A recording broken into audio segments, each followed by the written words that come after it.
The Indian men's cricket team look most uncomfortable for the first time this year. They look completely out of sorts for the first time in some years in test format, and that too at home. Losing to New Zealand after 12 long years at home ought to hurt. It is a tough pill to swallow, especially for veterans who've been part of winning sides like Virat Kohli and Rohit Sharma. And especially so when this New Zealand team was the same that blanked out to Sri Lanka 2-0 before this series. But the visitors seem to have adapted pretty well, played with smarts to outwit India in their own backyard. So where has India gone wrong and what next? Now, they misread conditions to start off with. The captain, of course, shouldering the entire blame for that bold call he made to bat first in Bengaluru in the first test. That completely backfired, resulting in a very humbling loss. Watching Rachin Ravindra from New Zealand dominate that pitch more than any of the Indian batters could only added salt to their wounds. Starting off on the back foot can be hard, but this Indian side is known to bounce back, and it almost looked like they would when they roped in Washington Sundar for the second test in Pune.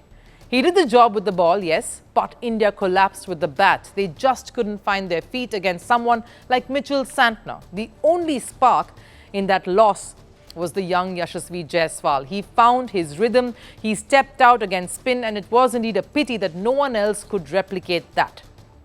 Once Jaiswal fell, the procession was on.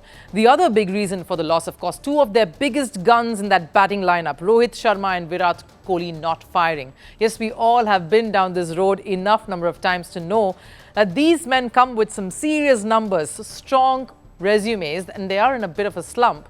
And they have proved their critics and trolls wrong enough number of times in the past to know that probably this could also end up a similar way. But time is ticking. And when you see pictures like this, very, very furious and livid Virat Kohli slamming his bat after getting dismissed in that second test in Pune, you sense he's frustrated too. Overall, it'll be fair to say India did not look like they negotiated the conditions well enough and read the situation half as well as New Zealand ended up doing, costing India the series.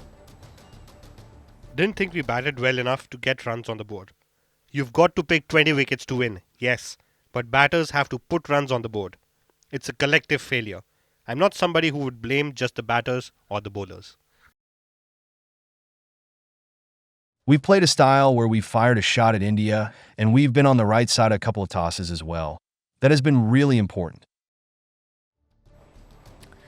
We head into test number 3 and a chance at some redemption for India, for whom it's been a bit of a wake-up call, the series. The match will be held in Mumbai in a couple of days from now, and India wants a rank turner to greet both the sides, which has left experts and a lot of former cricketers rather surprised. Now look, I understand the pressure. India not only lost a series at home to New Zealand for the first time in more than a decade, but they also got halted in their 18 series winning streak. They will want to avoid a whitewash, something an Indian side has not been on the receiving end of since 2000. That's 24 years ago.